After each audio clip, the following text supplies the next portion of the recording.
गौरवशाली संगठन अखिल क्रान्तिकारी केन्द्रीय समितिको आयोजनामा विदेशी सम्बन्धन प्राप्त क्याम्पसहरूको बदमाशीका विरुद्ध सङ्घर्षको कार्यक्रम हामी घोषणा गर्दैछौँ र यो सङ्घर्षको घोषणा कार्यक्रममा सहभागी पीडित विद्यार्थी साथीहरू र यो कार्यक्रममा सहभागी पत्रकार साथीहरू लगायत हाम्रो सङ्गठनका सबै कमरेडहरूमा हाम्रो सङ्गठन अखिल क्रान्तिकारी केन्द्रीय समितिको तर्फबाट यहाँहरू सबैमा न्यानो क्रान्तिकारी अभिवादन पेश गर्न चाहन्छु। अब यहाँ मोटामोटी विषयवस्तुका हिसाबले म यसलाई धेरै लामो भन्दा पनि छोटोमा केही विषयहरू यहाँ राख्छु। हाम्रो सङ्गठन अखिल क्रान्तिकारी नेपालको शिक्षा क्षेत्रमा आमूल रूपान्तरणका लागि निरन्तर लडिराखेको छ भन्ने कुरा मलाई लाग्छ सबैलाई ज्ञात नै छ।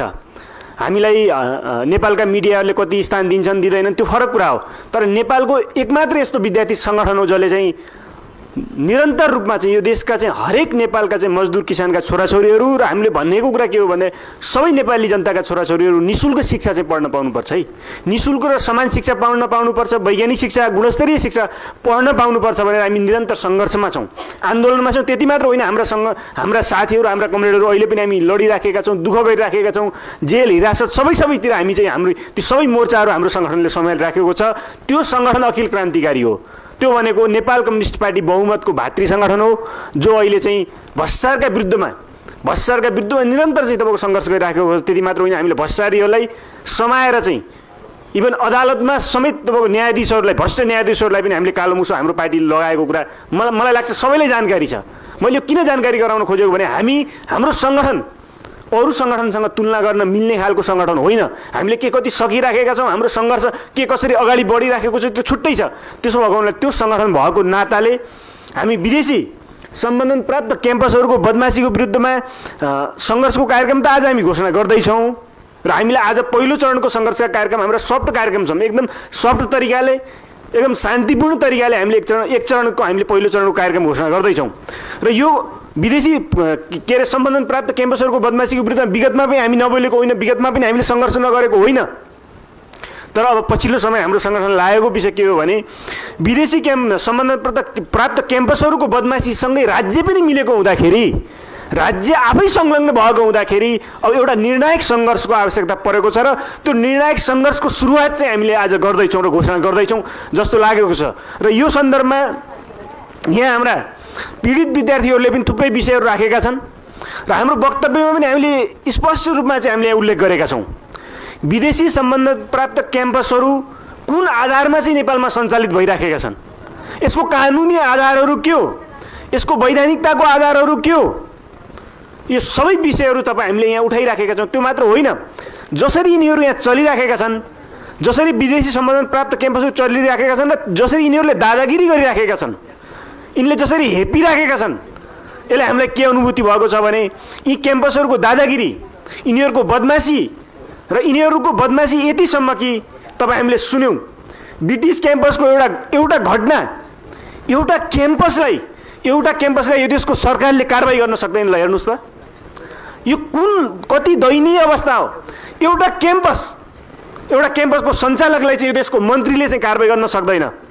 मलाई के लाग्छ भने मन्त्री पनि यही झोक चलेर चाहिँ यो एउटा क्याम्पसलाई कारबाही नगर्न सकेको झोक चलेर चाहिँ मन्त्रीबाट राजीनामा दिएर चुनाव लड्न गएका हुन् कि भन्ने पनि अनुभूति भइरहेको छ कतिखेरै। भने यो के हो यो देशमा? त्यसो भएको हाम्रो कुरा के हो भने हामी हेरिराखेका छौँ, हामीले निहालिराखेका छौँ। ब्रिटिस कलेजको बदमासी मात्र होइन, हामीले सबै विदेशी कलेजको बदमासी निहालिराखेका छौँ। तर मुख्य अहिले हामीले के भनेका छौँ भने ब्रिटिस कलेजलाई सरकारले कारबाही गर्नुपर्छ। त्यसका सञ्चालकहरू असनका साँडे जसरी घुमिराखेका छन् नि, वरिपरि चाहिँ त्यो तपाईँको चाहिँ गुन्डाहरू लिएर, वरपर चाहिँ बाउन्सरहरू लिएर, तिनीहरूलाई फेरि गुन्डागिर्दी कस्तो हुन्छ भन्ने कुरा अखिल क्रान्तिकारीले सिकाउँछ। यो कुरा पनि म यो पत्रकार सम्मेलनबाट घोषणा गर्न चाहन्छु। तिनीहरूको दादागिरी जसरी विद्यार्थीहरूलाई हेपेको हामीले हेरेका छौँ, विद्यार्थीहरूलाई बाउन्सर लगाएर चाहिँ कलेजबाट लखेटेको पनि हामीले देखेका छौँ। र त्यस्ता दादागिरीहरू अखिल क्रान्तिकारीले राम्रोसँग त्यस्ता मान्छेहरूलाई, त्यस्ता गुन्डाहरूलाई, त्यस्ता लुटेराहरूलाई, त्यस्ता चाहिँ तपाईँका चाहिँ ठगहरूलाई त्यस्ता शैक्षिक माफियाहरूलाई ठुला शैक्षिक माफियाहरूलाई तह लगाएको छ र ब्रिटिस कलेजलाई पनि सरकारले हामी निश्चित दिनको चेतावनी दिन्छौँ र सरकारले कारबाही गरेन भने अखिल क्रान्तिकारी आफै यसलाई कारबाही गर्छ। अखिल क्रान्तिकारीका नेता कार्यकर्ताहरूले त्यसलाई कारबाही गर्छन्। बरु हामी जेल बस्न तयार छौँ, बरु हामी हिरासत बस्न तयार छौँ, तर नेपालका कुनै पनि विद्यार्थीहरूको आँसु बगेको अखिल क्रान्तिकारीले हेर्न सक्दैन। त्यसो भएको हाम्रो कुरा के छ भने ब्रिटिस कलेजको बदमाशीलाई तत्काल हामीले हेर्छौँ। यहाँ हामीले देख्यौँ हाम्रा साथीहरू हामी आन्दोलन गर्न जाँदाखेरि हामी सामान्य माग लिएर जाँदाखेरि प्रहरीले हामीलाई लिएर हिरासतमा राख्छ। हाम्रो यही महासचिव कनेडको चाहिँ खुट्टो भाँचिएको छ। हामीले सामान्य माग राख्दाखेरि हामीले हाम्रो शान्तिपूर्ण तरिकाले लोकतान्त्रिक मूल्य मान्यताभित्रै रहेर पनि हामीले काम गर्दाखेरि प्रहरीले हामीलाई लिएर झुटो मुद्दा ल्याइराखेको छ। हामीलाई बिना काममा चाहिँ तपाईँको हप्ता दिनसम्म चाहिँ भित्र लिएर राख्छ। आज एउटा बदमासलाई, एउटा फटालाई चाहिँ तपाईँको चाहिँ विदेशी कलेजको बदमासलाई चाहिँ आज अहिलेसम्म प्रहरीले किन गिरफ्तार गरेन? हामी पटक भनिराखेका छौँ, प्रहरीले गिरफ्तार किन अहिलेसम्म गरेन? त्यसो हो भने यो देशको अदालतले, यो देशको प्रहरी प्रशासनले न्याय दिँदैन भने यो देशको चाहिँ जनअदालतले फेरि चाहिँ त्यस्ता मान्छेहरूलाई भ्रष्टहरूलाई चाहिँ समाएर चाहिँ ठेगान लाउनु पर्ने हुनसक्छ। यो कुरा म राज्यका चाहिँ तपाईँहरू प्रशासनिक एकाका मान्छेहरू हुनुहुन्छ अथवा नभए पनि यो तपाईँहरूलाई सन्देश लिन जरुरी छ। हामीले सुनेका छौँ सिआइबीले पनि अनुसन्धान गर्दैछ भन्ने कुरा सुनेका छौँ कि सिआइबीले चाहिँ अनुसन्धान मात्र गर्ने, त्यसलाई लिएर चाहिँ खोरमा थुन्नुपर्छ, 2 डन्डा लाएर चाहिँ बदमासी गरेको कुरा के हो भन्ने कुरा चाहिँ उकल्न लाउनुपर्छ। नभए के हुन्छ त भन्दाखेरि यो देशमा अराजकता मच्चिराख्ने, यो देशमा बदमासी भइराख्ने होइन, यो देशको चाहिँ तपाईँको बिचौलियाहरूले चाहिँ यो देश चलाइराख्ने हो भने हामी त्यसका विरुद्धमा निर्मम सङ्घर्ष गर्छौँ भन्ने कुरा पनि हामीले चाहिँ यहाँ चाहिँ उल्लेख गरेका छौँ। र सङ्घर्षका कार्यक्रमहरू घोषणा अन्तर्गत चाहिँ हामीले भनेका छौँ। हामी सामान्य तरिकाले चाहिँ हामी अपिल गर्छौँ, शिक्षा मन्त्रालयमा मागपत्र बुझाउँछौँ, प्रधानमन्त्रीलाई पनि हामी मागपत्र बुझाउँछौँ। यही बिचमा भोलि नै हामी बुझाउने हुन्छ। उहाँले भेट्ने समय दिनुभयो भने भेटेर बुझाउने हुन्छ, भेट्नु भएन भने हामी सार्वजनिक रूपमा हाम्रा मागहरू घोषणा गर्छौँ। उहाँहरूलाई कुन माध्यमबाट चाहिँ बुझाउनुपर्छ बुझाइन्छ। त्यो सँगसँगै हामीले पहिलो चरणमा हामीले के भनेका छौँ भने सामान्य हामीले विरोध प्रदर्शन गर्छौँ र अन्तर्क्रियासम्म जान्छौँ। दोस्रो चरण चाहिँ हामी विदेशी कलेजहरूमा शैक्षिक हडतालको घोषणा गर्छौँ। हामी तिनीहरू सधैँ बन्द गर्ने गरी, तिनीहरूमा सधैँ चाहिँ तपाईँको ताला लाउने गरी पनि हाम्रा सङ्घर्षका कार्यक्रमहरू दोस्रो चरणमा चाहिँ घोषणा हुने कुरा पनि म तपाईँको चाहिँ यो के अरे सङ्घर्षको घोषणा कार्यक्रम मार्फत यहाँ चाहिँ तपाईँहरूलाई भन्न चाहन्छु। त्यसो भएको हाम्रो कुरा के छ भने म अहिले चाहिँ अरू धेरै प्रसङ्गमा म जान चाहन्न। हाम्रो सङ्गठनको कुरा र यो देशका युवा विद्यार्थीहरूको स्पष्ट कुरा के छ भने विदेशी कलेजहरूको सम्बन्धमा एउटा निश्चित चाहिँ तपाईँको कानुनी आधार चाहिँ हामी बनाउनुपर्छ। अहिले हाम्रो सङ्गठनले यो भनेको छैन कि विदेशी कलेजहरू ल्याउनै हुन्न। हाम्रो के छ भने अहिलेको विश्वको चाहिँ तपाईँ प्रतिस्पर्धा चलिराखेको भए त्रिभुवन विश्वविद्यालयका कलेजहरू पनि विश्वभरि खोलिनुपर्छ। ठिक छ, केही छैन। हाम्रा काठमाडौँ युनिभर्सिटीका क्याम्पसहरू पनि विश्वभरि खोलिनुपर्छ। नेपालको ट्यु र केयु लगायतका युनिभर्सिटीका कलेजहरू कुन देशमा छन् हामीले देखाउनु पऱ्यो नि। एउटा चाहिँ मलेसिया लगायतका विभिन्न देशहरूमा झोलामा भएका चाहिँ त्यहाँ युनिभर्सिटी नै छैनन् तिनीहरू, त्यहाँ ल्याएर चाहिँ यहाँ चाहिँ तपाईँको चाहिँ नेपालको ट्यु, नेपालको केयुभन्दा चर्को शुल्क लिने र विदेशीको नाममा चाहिँ मेन पावर चाहिँ तपाईँको नेपालका विद्यार्थीहरूलाई तस्करी गर्ने, मानव तस्करी गर्ने लगायतका चाहिँ धन्दा भइराखेका छन्। यो कुरा मान्न सकिँदैन। त्यसो भएको हुनाले अहिले हाम्रो कुरा के छ भने एउटा निश्चित कानुनी आधार बनाउनुपर्छ। यी कलेजहरूलाई एउटा निश्चित तपाईँको ऐन अन्तर्गत, उच्च शिक्षाको ऐन अन्तर्गत समेट्नुपर्छ। त्यो नसमेट्दासम्म यी बदमासहरूलाई चाहिँ बदमासी गर्ने कलेजहरू तत्काल सबै बन्द गरिनुपर्छ, सबै बन्द गरिनुपर्छ भन्ने हाम्रो कुरा छ। नयाँ आधारहरू खडा नगरिकन विद्यार्थीहरूको भविष्य चाहिँ तपाईँको खाल्डोमा हाल्ने खालका जे कामहरू भइरहेका छन् त्यसका लागि अहिले सबै कलेजहरू बन्द गर्नुपर्छ र नयाँ आधारसहित हामीले भनेका छौँ। अहिले विदेशी कलेजहरू ल्याउने हो भने पनि कम्तीमा पनि 500 विश्व स्तरमा 500 ऱ्याङ्किङ भएको कलेज ल्याउनु त, ल्याउने नै हो भने। तर आज चाहिँ हामीले हेरेका छौँ यहाँ कुनै ऱ्याङ्किङमै नभएको चाहिँ अवैधानिक कलेज ल्याएर चाहिँ यहाँ चाहिँ लुटपाट मचाइएको छ। त्यसो भएको हाम्रो कुरा के छ भने यो चाहिँ हुनुपर्छ। अनि त्यसपछि हामीले के भनेका छौँ भने यहाँ चाहिँ कम्तीमा पनि विदेशी कलेजको नाममा जे भइराखेको छ यसमा चाहिँ यिनीहरूले चाहिँ अहिले एउटा विद्यार्थीलाई पनि स्कलरसिप दिएका छैनन्। नेपालका चाहिँ तपाईँको जो युनिभर्सिटीबाट एफिलिएटेड कलेजहरूले स्कलरसिप दिनुपर्ने, छात्रवृत्ति दिनुपर्ने, यी बदमासहरूले चाहिँ तपाईँको एउटा विद्यार्थीलाई चाहिँ तपाईँ स्कलरसिप नदिने भन्ने हुनसक्छ।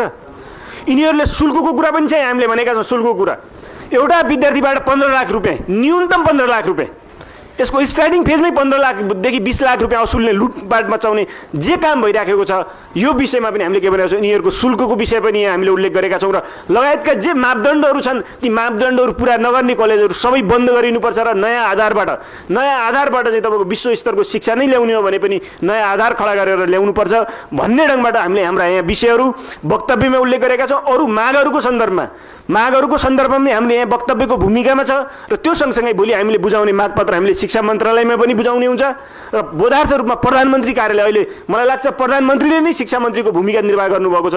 अहिले जति जति चाहिँ राजीनामा दिएर गएका छन् नि ती सबै राजीनामा दिएका ठाउँमा चाहिँ प्रधानमन्त्री आफै मन्त्री हुनुभएको छ र यो वक्त हाम्रो माग चाहिँ हामीले त्यहाँ पनि बुझाउने हुन्छ। तर यहाँ के छ भने पछिल्लो समय हामीले हेऱ्यौँ बहिनीहरू शिक्षा मन्त्रालयमा धाइराख्नु भएको छ, रोइराख्नु भएको छ, कराइराख्नु भएको छ, तर कसैले न्याय दिने स्थिति पनि राखेको छैन। यो सम्मको चाहिँ तपाईँको चाहिँ दयनीय अवस्था, यो सम्मको पीडा चाहिँ एउटा विद्यार्थीले भोग्नुपर्ने। अनि यो देशको नागरिकता बोक्ने नागरिक यो सरकारले के दिन्छ त? यो देशको चाहिँ नागरिकलाई एउटा नागरिकताको खोस्रो बाहेक केही दिन सक्दैन। अन्याय पर्दाखेरि न्याय दिन सक्दैन भने अनि यो देशका विद्यार्थीहरूले आफ्नो एउटा चाहिँ भावनामा बगेर चाहिँ कि यो देशमा बस्ने, यो देशमा भविष्य कसरी देख्छ भने त्यसो हाम्रो कुरा के छ भने अहिले जे चाहिँ यहाँ नाटकहरू भइराखेको छ, शैक्षिक माफियाहरूले जसरी यो देशमा चाहिँ बदमासी गरिराखेका छन् हामी हेरिराखेका छौँ। यहाँ चाहिँ नौटङ्कीहरू धेरै प्रकारका नौटङ्कीहरू चलिरहेका छन् र यो देशको शिक्षालाई, यो देशको सार्वजनिक शिक्षालाई ध्वस्त बनाउने, नेपालका मजदुरका छोराछोरी, किसानका छोराछोरीहरू पढ्ने शिक्षा ध्वस्त बनाएर चाहिँ तपाईँको चाहिँ निजी शैक्षिक माफियाहरूको चाहिँ हालिमुहाली हुने गरी जे हरकतहरू भइरहेका छन् र हामी हेरिरहेका छौँ। विभिन्न खालका नाटकहरू भइरहेका छन्। अहिले यो देशमा हामी अर्को अहिले चुनावको नाटक पनि हामी हेरिरहेका छौँ राम्रोसँग। र यो चुनावको नाटक भनेको के हो भने नेपाली जनतालाई चाहिँ ऋण थोपर्ने हो। यो नेपाली जनतामा को टाउकोमा 10 अर्ब चाहिँ ऋण थोपरेर अर्को नाटक चाहिँ मञ्चन गरिराखेका छ। हामी भन्यौँ ल यो चुनाव भइरहेको छ, अहिलेसम्म नेपालको कुनै राजनीतिक दल यस्तो छैन जसले चाहिँ भन्यो कि यो देशमा निःशुल्क शिक्षा र स्वास्थ्य हुन्छ भन्ने किन चाहिँ अहिलेसम्म आएन? हामी भन्छौँ, पुराना भन्छौँ, नयाँ भन्छौँ। ल नयाँ उम्रिएका च्याउ जस्ता उम्रिएका एउटा कुनै राजनीतिक दल छ नेपालमा जसले भनोस् कि यो देशमा निःशुल्क शिक्षा र स्वास्थ्य हामी लागू गर्छौँ भन्यो? कुनै त्यस्तो राजनीतिक दल छ? अनि के चुनावको नौटङ्की हो? तपाईँहरूले लेखेको संविधानमा फेरि निःशुल्क शिक्षा भनिएको छ। यी कुनै पनि राजनीतिक दलले चाहिँ आफ्नो घोषणापत्रमा पनि यो देशमा यी 5 वर्षमा चाहिँ म निःशुल्क शिक्षा र स्वास्थ्य दिन्छु भन्न सक्छ? अनि यो देशका जनताहरूलाई चाहिँ तपाईँको भेडा सम्झेर यो देशका जनताहरूलाई चाहिँ मूर्ख बनाएर सामाजिक सञ्जालबाट मान्छेहरूको दिमागहरू भुटेर आफ्नो पछाडि भिड लगाएर चाहिँ लुटपाट मचाउने जो अर्को खालको यो पनि एउटा स्क्याम हो।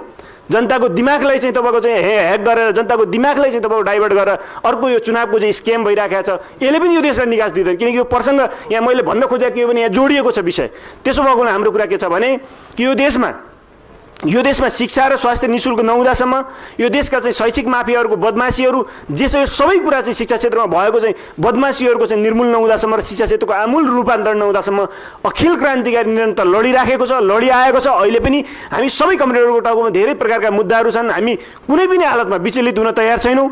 ब्रिटिस कलेजको चाहिँ बदमासी छ, यस्ता कलेजहरू सबै कलेजहरूको चाहिँ बदमासी छ, यिनका विरुद्धमा अखिल क्रान्तिकारीले आज घोषणा गरेको कार्यक्रमहरूलाई यो कसैले यो नसोचोस् कि यी कार्यक्रमहरू सामान्य यिनीहरूले चाहिँ खेलाची गरेका छन्, अन्तर्क्रिया घोषणा गरेका छन्, सामान्य विरोध प्रदर्शन भनेका छन्। यो एउटा खालको सङ्घर्ष, एक प्रकारले अर्को युद्धको घोषणा पनि हो यी बदमासहरूका विरुद्धमा, यी माफियाहरूको विरुद्धमा। यो कुरा पनि यिनीहरूले बुझिराखेको हुन्छ। त्यसो भएको हुनाले अखिल क्रान्तिकारीले आजदेखि जे सङ्घर्षको घोषणा गरेको छ यसमा सबै पीडित विद्यार्थीहरू मात्र होइन, सबै आम अभिभावकहरू, पत्रकार साथीहरू लगायत सबैको हामीले चाहिँ एकबद्धता खोजेका छौँ। र मैले भने अन्तिममा मैले अर्को कुरा पनि म सम्झेँ कि अहिले पत्रकारहरूको विषयमा चाहिँ विषय आइराखेको छ।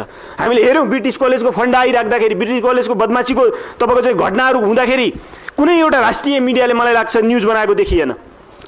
के हो यो? के तपाईँहरू यो देशका मिडियाहरूको चाहिँ हरकत के हो यो? उल्टो मैले देखेँ कान्तिपुर लगायतको मिडियाले चाहिँ ब्रिटिस कलेजको पक्षमा लेखेको मैले यहाँ देखेको छु। एउटा चाहिँ ब्रिटिस कलेजको बदमासले विद्यार्थीलाई झुकाएर उल्टै पैसा दिने लगायतका विभिन्न खालका भिडियो रेकर्डिङ गरेको विषयलाई ठुलो फन्डाको रूपमा बनायो। उसले के भन्छ भने आन्दोलन गर्ने विद्यार्थीहरूले त पैसाको बार्गेनिङ गर्यो भन्ने ढङ्गबाट चाहिँ त्यहाँ उसले चाहिँ मिडियाले चाहिँ न्युज बनाउँछ। कान्तिपुर जस्तो मिडियाले त्यो धन्दा गर्छ। तर आज यी विद्यार्थीहरू, पीडित विद्यार्थीहरूसँग प्रमाणहरू छन्। कुन मिडियालाई प्रमाण चाहियो? हामी प्रमाणको चाहिँ तपाईँको चाहिँ एक थेली प्रमाणहरू हामी दिन सक्छौँ, तर एउटा मिडियाले चाहिँ न्युज लेख्दैन। के तिनका छोराछोरीहरू चाहिँ पीडित भएको भए न्युज लेख्थे कि लेख्दैनन् भन्ने प्रश्न पनि यहाँ उठ्छ। यहाँ त्यसो भएको मेरो कुरा के छ भने सबै मिडियाका साथीहरूलाई, यो अन्यायका विरुद्धमा सबै मिडियाका साथीहरूलाई, आम अभिभावक र यो राज्यका सबै निकायका मान्छेहरू सचेत भएर यो न्याय दिने दिशातिर अगाडि बढाएनन् भने हामीले के भनेका छौँ भने शिक्षा मन्त्रालयका पनि बदमासहरू छन्। यहाँ शिक्षा मन्त्रालयका मान्छेहरूको पनि बदमासी छ। यहाँ हामी अध्ययन गरिराखेका छौँ। यहाँ कोही मान्छे बाँकी रहेन। अखिल क्रान्तिकारीले कारबाही गर्नु पर्यो भने हाम्रो जीवन बरु जेलमै बित्छ। न्यायाधीशहरूलाई छोडेका छैनौँ, शिक्षा मन्त्रालयका बदमासहरू पनि सचेत हुन जरुरी छ। तिमीहरूको बदमासी हामीले हेरिराखेका छौँ। अहिले अनुसन्धान गरेको प्रतिवेदन पनि तिमीहरूले चाहिँ ब्रिटिस कलेजको पक्षमा विदेशी कलेजको पक्षमा ल्याएको हुनसक्छ जस्तो लाग्छ। तिमीहरूले सार्वजनिक गरेका छैनौ। यो सार्वजनिक गर्न जरुरी छ र शिक्षा मन्त्रालयदेखि लिएर तपाईँको चाहिँ सामान्य तपाईँको चाहिँ जोसुकै पनि यो खालको चाहिँ स्क्याममा लाग्ने विद्यार्थी ठगी धन्दामा लाग्ने बदमासहरूलाई अखिल क्रान्तिकारीले सङ्घर्षको प्रक्रियामा कारबाही गर्छ भन्ने विषयवस्तु सहित मैले चाहिँ आफ्नो भनाइ यहीँ टुङ्ग्याउँछु। हस्त अभिवादन, नमस्कार, धन्यवाद। धन्यवाद संघका अध्यक्ष कमरेड वीरेन्द्र शाहलाई।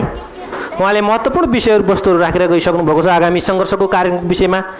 हामी यो कार्यक्रमको अन्तमा छौँ। देश चुनावमै छ, तपाईँले पनि अनुभूति गरिराख्नु भएको छ। हामी केही थान मान्छेहरू यो रिपोर्टर्स क्लबको एउटा हलमा उपस्थित भएर यो देशमा भइराखेको शिक्षाको नाममा भइराखेको अपराधको विषयमा हामी सङ्घर्षमा छौँ।